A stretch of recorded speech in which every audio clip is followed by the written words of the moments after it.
എന്റെ മക്കളെ നന്നായിട്ട് ഉപദ്രവിച്ചിട്ടുണ്ടായിരുന്നു. ആ കുട്ടി മനസ്സിലായില്ല. ഞാനിതപ്പോ ഞാനും സ്കൂളിൽ പോയി കേൾക്കണം. കാക്കുപ്പച്ചി വരുമ്പല്ലേ ഇമ്മച്ചി കുട്ടീന്ന് ഒരു ഒളിച്ചുമ്പോ കാക്കുപ്പച്ചി പിടിച്ചാണ്ട് റൂമൊക്കാണ് ഇട്ടാണ്ട് കൂട്ടിയാണ് ഇട്ടാണ്ട് എന്നിട്ട് ഇവർ രണ്ടാളും പോയി വർത്താനം പറയും. അങ്ങനെയാണ് കാക്കുപ്പച്ചൊക്കെ വർത്താനം പറയിപ്പിച്ചത്. എവിടെ പോയി വർത്താനം പറയാ?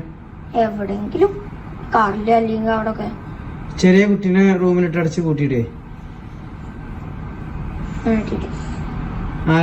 ആയിസിനെ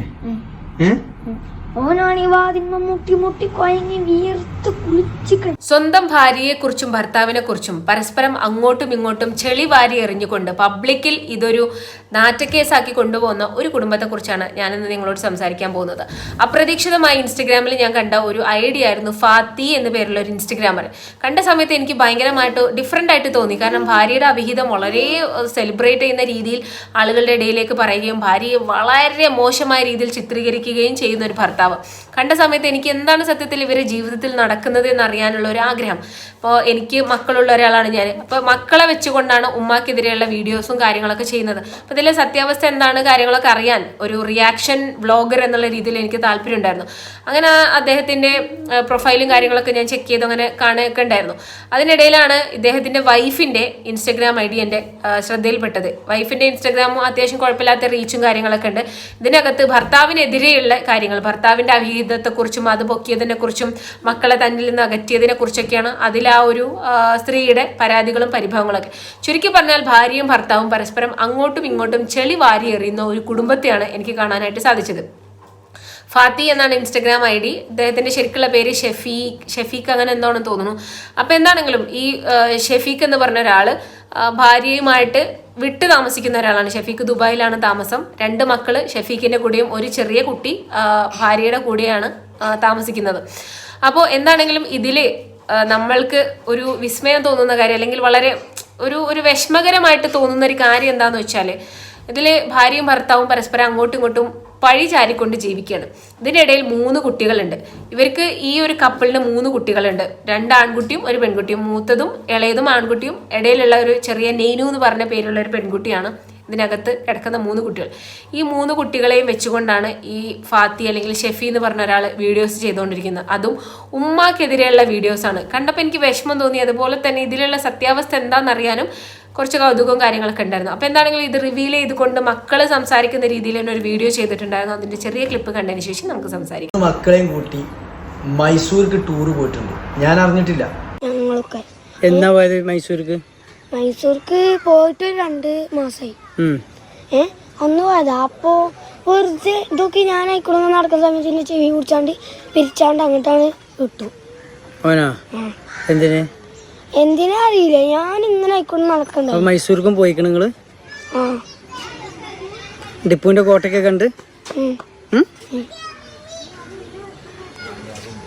എന്തിനാ തെറ്റിയത്?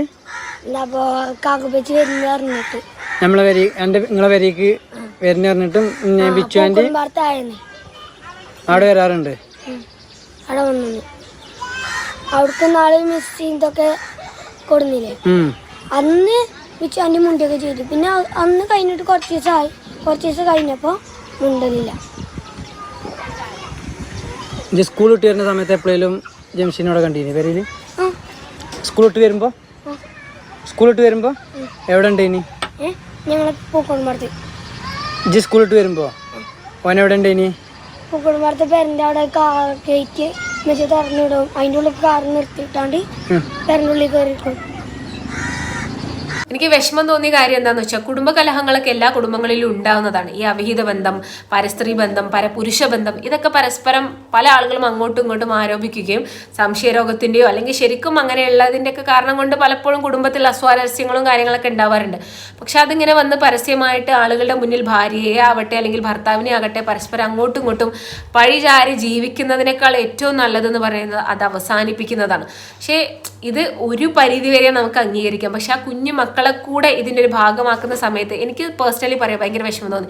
ഈ കുട്ടികളാണെങ്കിൽ ഒന്നും അറിയാത്ത പോലെ ഉപ്പാന്റെ കൂടെ നിന്നുകൊണ്ട് അവർ ഉമ്മാനെ കുറ്റം പറയുന്ന സമയത്ത് എനിക്ക് ലിറ്ററലി വിഷമം തോന്നി.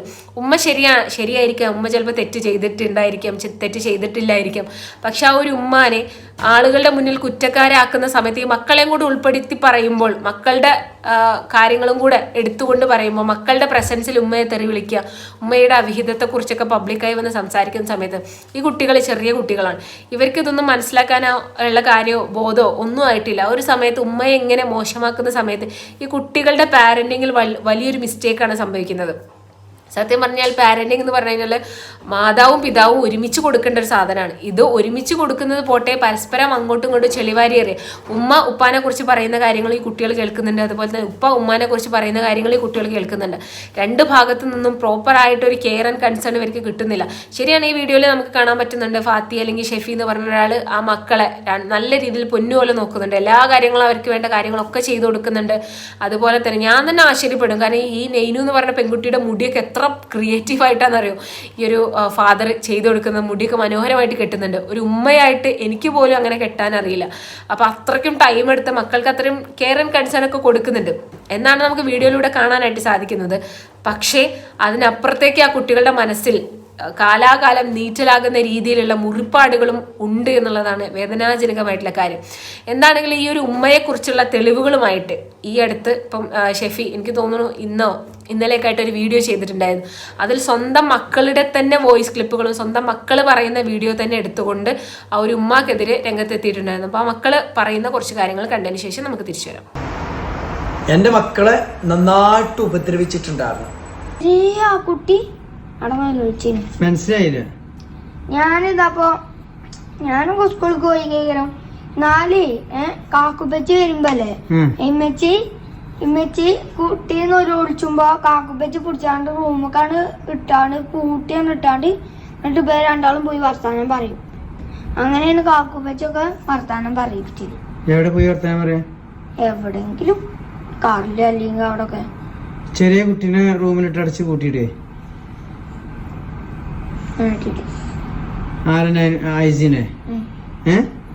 ഓനാണ് ഈ വാതിന്മ മുട്ടി മുട്ടി കൊയങ്ങി വീർത്ത് കുളിച്ച് കഴിഞ്ഞാണ് തുറക്കാനും കുറെ നേരമായി പറയുന്നു. പക്ഷെ കാക്കുപ്പച്ച കേൾക്കണ്ടേ? കാക്കുപ്പച്ചയൊക്കെ ആണെങ്കിൽ ഐസിനാണെങ്കിൽ തീരെ ഇഷ്ടമല്ല. പക്ഷെ കാക്കുപ്പച്ചിന്റെ കുട്ടികൾക്കൊക്കെ ഇഷ്ടമുണ്ട്. കാക്കുപ്പച്ചിന്റെ കുട്ടികളൊക്കെ കാക്കുപ്പച്ചക്ക് ഇഷ്ടമുണ്ട്. പിന്നെ എന്തിനാ ഞങ്ങളെ പെരീക്ക് വരുന്നത്?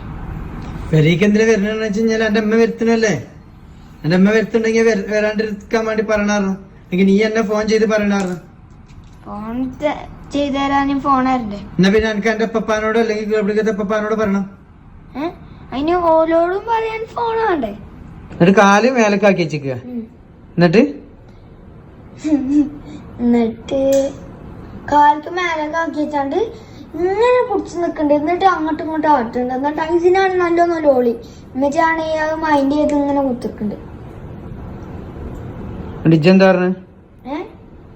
ഞാൻ താഴത്തേക്ക് ആക്കാൻ പറഞ്ഞു. പക്ഷെ കാക്കുപ്പച്ച പറഞ്ഞു ഇച്ച് കുട്ടികളെ അടിയിൽ ഇടപെടണ്ട, ഇച്ച് കുട്ടികളെ എന്താ കാട്ടണ്ടൊക്കെ അറിയാൻ. എന്നോട് പറയാ എന്റെ അമ്മ കൊടുത്ത സ്ഥാനാണത്. അതുകൊണ്ടാണ് മെക്കെട്ട് കയറി കളിക്കണത്. ഈ റിയാക്ഷൻ വീഡിയോസ് ഒക്കെ എന്തിനാണ് മറ്റുള്ള ആളുകളെ കുറ്റം പറഞ്ഞുകൊണ്ട് വീഡിയോ ചെയ്യുന്നതെന്ന് പല ആളുകളും വിചാരിക്കുന്നുണ്ടാവും. പക്ഷെ നമ്മൾ മനസ്സിലാക്കേണ്ട ഒരു കാര്യം, റിയാക്ഷൻ ചാനൽസ് എന്ന് പറയുന്നത് സൊസൈറ്റിക്കെതിരെയുള്ള പ്രതികരണമാണ്. നമ്മളിങ്ങനെ പ്രതികരിച്ചപ്പോഴാണ് പ്രവീൺ പ്രണവ് കുടുംബത്തിലുള്ള വീഡിയോസ് ഒക്കെ ഡിലീറ്റ് ചെയ്ത് അവർ അങ്ങോട്ട് പോയത്. കുടുംബത്തിലുള്ള പ്രശ്നങ്ങൾ കുടുംബത്തിൽ തീർക്കാനുള്ളതാണ്. അത് പബ്ലിക്കിൽ വന്നുകൊണ്ട് ആളുകൾക്ക് കളിയാക്കി ചിരിക്കാനും പൊട്ടിച്ചിരിക്കാനും എന്നുള്ളൊരു അവസരമാക്കി കൊടുക്കരുത്. കുടുംബം എന്ന് പറയുന്നത് വളരെ പേഴ്സണൽ ആയിട്ടുള്ള ഒരു സ്പേസ് ആണ്. അവിടെ ചിലപ്പോൾ ഇണക്കങ്ങളുണ്ടാവും, പിടക്കങ്ങളുണ്ടാവും, വലിയ പ്രശ്നങ്ങളുണ്ടാവും, പൊട്ടിത്തെറികളുണ്ടാവും, ഭൂകമ്പം ഉണ്ടാവും. പക്ഷെ അതൊക്കെ അതിൻ്റെതായിട്ടുള്ള രീതിയിൽ ആളുകൾ അറിയാത്ത രീതിയിൽ അത് പരിഹരിക്കുകയാണ് വേണ്ടത്. പക്ഷെ ഇവിടെ അതല്ല സംഭവിക്കുന്നത്. പബ്ലിക്കായിട്ട് വന്ന് അങ്ങോട്ടും ഇങ്ങോട്ടും അവഹേളിക്കുക.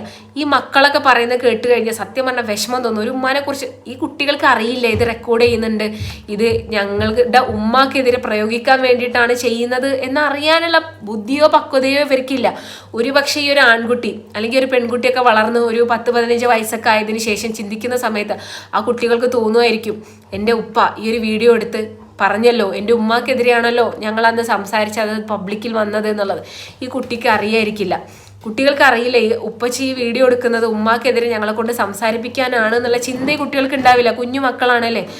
ആ കുട്ടികളുടെ മാനസിക നില വളരെ മോശമാക്കുന്ന രീതിയിലാണ് ഉമ്മാനെ കുറിച്ച് ഇങ്ങനെ പറഞ്ഞുകൊണ്ടിരിക്കുന്നത്. ഓരോ കുട്ടികളുടെയും പില്ലേഴ്സ് എന്ന് പറയുന്നത് മാതാവും പിതാവുമാണ്. എന്തൊക്കെ തന്നെ പറഞ്ഞു കഴിഞ്ഞാലും മാതാവും പിതാവും എന്ന് പറയുന്നത് അത്രയ്ക്കും ആ കുട്ടികളുടെ നന്മ വിചാരിക്കുന്ന, നന്മ ചിന്തിക്കുന്ന ആളുകളാണ്. ചിലപ്പോൾ തെറ്റ് സംഭവിച്ചിരിക്കാം, ആ ഒരു ഉമ്മയുടെ ഭാഗത്ത് തെറ്റ് സംഭവിച്ചിരിക്കാം, ആ ഒരു ഉപ്പാന്റെ ഭാഗത്തു നിന്നും തെറ്റ് സംഭവിച്ചിരിക്കാം. പക്ഷെ അതൊരിക്കലും കുട്ടികളെ അറിയിക്കാത്ത രീതിയിൽ അവരെ വളർത്തണം. ഉമ്മയുടെയും ഉപ്പയുടെയും ജീവിതത്തിലുണ്ടായ പ്രശ്നങ്ങൾ കേട്ടുകൊണ്ടല്ല. ഇങ്ങനെയുള്ള ബ്രോക്കൺ ഫാമിലീസിൽ നിന്നാണ് കുട്ടികൾ വളരെ മോശമായിട്ട് വളരുന്നത്. മോശമായിട്ടുള്ള കാര്യങ്ങൾ പറഞ്ഞു കൊടുത്തിട്ടല്ല കുട്ടികളെ വളർത്തുന്നത്. അവരെ വളർത്തുന്ന സമയത്ത് ഉപ്പയുടെ നല്ല കാര്യങ്ങൾ, ഉമ്മയുടെ നല്ല കാര്യങ്ങളൊക്കെ പറഞ്ഞ് പരസ്പരം നല്ല രീതിയിലാണ് വളർത്തേണ്ടത്. ഇനിയിപ്പം സെപ്പറേറ്റഡ് കപ്പിൾസ് ആണെങ്കിൽ പോലും ഉമ്മയെയോ ഉപ്പയെയോ കുറിച്ച് മോശമായിട്ടുള്ള കാര്യങ്ങൾ ഒരിക്കലും മക്കൾ അറിയരുത്. അത് അറിഞ്ഞു കഴിഞ്ഞ് ഒരുപക്ഷെ കുറച്ച് വലുതായി പക്വത എത്തിയതിനു ശേഷമാണെങ്കിൽ കുഴപ്പമില്ല. പക്ഷെ കുട്ടിക്കാലം എന്നൊക്കെ പറയുന്നത് വളരെ സോഫ്റ്റ് ആയിട്ടുള്ള ഒരു ടൈമാണ്. ആ മക്കളുടെ മനസ്സിൽ അന്ന് കോറിയിട്ട മുറിവുകൾ ജീവിതകാലം ഉണങ്ങില്ല എന്നുള്ളതാണ്. അതൊക്കെ എനിക്കൊക്കെ എപ്പോഴും ഓർമ്മയുണ്ട്. എൻ്റെ ചെറുപ്പത്തിലൊക്കെ എന്നെ ബാധിച്ചിട്ടുള്ള ചില പ്രശ്നങ്ങൾ, അത് ടീച്ചേഴ്സിൻ്റെ ഭാഗത്തു നിന്നാവട്ടെ അല്ലെങ്കിൽ സുഹൃത്തുക്കളുടെ ഭാഗത്തു നിന്നാവട്ടെ, നമുക്ക് നേരിടേണ്ടി വന്നിട്ടുള്ള വിഷമങ്ങൾ ഇപ്പോഴും നമ്മുടെ മനസ്സിലുണ്ട്. അതിനേക്കാൾ ഒരുപാട് നമുക്ക് വിഷമം പിന്നീട് ലേറ്റർ സ്റ്റേജിൽ നമുക്ക് ഉണ്ടെങ്കിൽ പോലും അത് നമുക്ക് മറക്കാൻ സാധിക്കും. പക്ഷെ ഇതുപോലുള്ള കാര്യങ്ങൾ മരിച്ചാലും നമ്മൾ മറക്കൂല എന്ന് പറഞ്ഞ പോലത്തെ ഒരു അവസ്ഥയാണ്. അപ്പോൾ എനിക്ക് പറയാനുള്ളത് എന്താണെന്ന് വെച്ചാൽ ഷെഫിയോടാവട്ടെ അല്ലെങ്കിൽ അയാളുടെ ഭാര്യയോടാവട്ടെ ഇങ്ങനത്തെ കാര്യങ്ങളൊന്നും പബ്ലിക്കിൽ വന്ന് പറയരുത്. അറ്റ്ലീസ്റ്റ് ആ കുട്ടികളെങ്കിലും അതിൽ നിന്ന് മാറ്റി നിർത്താം. ഈ കുട്ടികൾ ഭാവിയിൽ ഇതൊക്കെ കാണും. എൻ്റെ ഉമ്മ എങ്ങനെയായിരുന്നു, എൻ്റെ ഉപ്പ എങ്ങനെയായിരുന്നു. ഉമ്മച്ചിയുടെ വീഡിയോയിലാണ് എന്നുണ്ടെങ്കിൽ ഉപ്പ വേറെ പെൺകുട്ടികളുടെ കൂടെ കറങ്ങുന്നതും അവരുടെ ഷൂലേസ് കെട്ടിക്കൊടുക്കുന്നതും അവിഹിതം സ്ഥാപിക്കാനുള്ള വീഡിയോസാണ് അതിൽ കാണുന്നത്. ഉപ്പാനയിലാവട്ടെ ഉമ്മയുടെ ചാറ്റും ഉമ്മയുടെ സ്ക്രീൻ റെക്കോർഡും കാര്യങ്ങളൊക്കെയാണ് ഉപ്പയുടെ ചാറ്റിലും കാണുന്നത്. കുട്ടികൾ ഇതൊക്കെ കണ്ട് വളരുന്ന സമയത്ത് അവരുടെ മനസ്സ് മുറിപ്പെടും എന്നുള്ള കാര്യത്തിൽ യാതൊരു സംശയമില്ല. ഒരുപക്ഷെ ഇപ്പം ഈ ഒരു ഫാത്തി അല്ലെങ്കിൽ ഷെഫിക്ക് മക്കളെ ഉമ്മയിൽ നിന്ന് അകറ്റാൻ വേണ്ടി ഈ കാര്യങ്ങളൊക്കെ പറഞ്ഞു കൊടുക്കാമായിരിക്കാം. പക്ഷെ at one point of time ഇത് ഇവരുടെ ഉമ്മ തന്നെയാണ്. ഇത് തിരിച്ചറിയുന്ന ഒരു സ്റ്റേജിൽ ഉമ്മാക്ക് തെറ്റ് പറ്റി അല്ലെങ്കിൽ അത് അംഗീകരിക്കാനുള്ള ഒരു മനസ്സ് കുട്ടികൾക്ക് ഉണ്ടാകുന്ന സമയത്ത് ആ കുട്ടികൾ എന്തായാലും ഉമ്മയുടെ അടുത്തേക്ക് തിരിച്ചു പോവാതിരിക്കില്ല. കാരണം മാതൃത്വം എന്ന് പറയുന്നത് ചെറിയൊരു കാര്യമല്ല. ഇനി ഉമ്മയെ അത്രത്തോളം വെറുപ്പിച്ചു കഴിഞ്ഞാൽ ആ കുട്ടികൾക്ക് നഷ്ടപ്പെടുന്നത് ഒരു ഉമ്മാന്റെ സ്നേഹമാണ്. അത് മനസ്സിലാക്കുക. പരസ്പരം ഉപ്പായുടെയും ഉമ്മയുടെയും സ്നേഹം കൊടുത്തുകൊണ്ട് മക്കളെ വളർത്താൻ വേണ്ടി ശ്രദ്ധിക്കുക. പരസ്പരമുള്ള പകയും വിദ്വേഷവും വന്നിട്ട് മക്കളുടെ ലൈഫിനെ എഫക്റ്റ് ചെയ്യാത്ത രീതിയിൽ പബ്ലിക്കിൽ ആളുകൾക്ക് ചിരിക്കാൻ പറ്റാത്ത രീതിയിൽ ജീവിക്കാൻ വേണ്ടി ശ്രദ്ധിക്കുക. അപ്പം ഇത് എനിക്ക് പറയണമെന്ന് എനിക്ക് തോന്നി. കാരണം ഇപ്പോൾ ഓൾറെഡി പ്രവീൺ, പ്രണവ് അവരുടെ കുടുംബത്തിൻ്റെ ഇഷ്യൊക്കെ വന്ന സമയത്ത് സോഷ്യൽ മീഡിയ നന്നായിട്ട് ഹെൽപ്പ് ചെയ്തിട്ടുണ്ട്. അവരുടെ ആ ഒരു പ്രശ്നങ്ങളൊക്കെ അറ്റ്ലീസ്റ്റ് സോഷ്യൽ മീഡിയ എന്തെങ്കിലും ഹൈഡായി പോയിട്ട് അവരുടെ പ്രൈവസി കീപ്പ് ചെയ്യാൻ സോഷ്യൽ മീഡിയ ഹെൽപ്പ് ചെയ്തിട്ടുണ്ട്. അപ്പം അതുപോലെ ഇതും ആളുകൾ പ്രതികരിച്ചുകൊണ്ട് ഇവരുടെ ഈ ഒരു ചെയ്തികളും കാര്യങ്ങളൊക്കെ മാറ്റണം എന്നാണ് എനിക്ക് തോന്നുന്നത്. കുറച്ച് പേരൊക്കെ ഓൾറെഡി ഇതിനെക്കുറിച്ച് വീഡിയോ ചെയ്ത് കഴിഞ്ഞിട്ടുണ്ട്. അപ്പോൾ എനിക്കും ഇതിനെക്കുറിച്ച് സംസാരിക്കണം എന്ന് തോന്നിയത് കൊണ്ട് മാത്രമാണ് ഞാനൊരു വീഡിയോ ചെയ്തത്.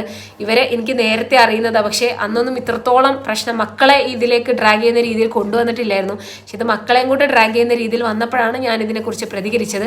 അപ്പോൾ എന്താണെങ്കിലും നിങ്ങൾക്ക് എന്താണ് ഇതിനെക്കുറിച്ച് തോന്നുന്നത് താഴെ കമൻറ്റ് ചെയ്യോ. അടുത്ത വീഡിയോയിൽ വീണ്ടും കാണാം. ബൈ.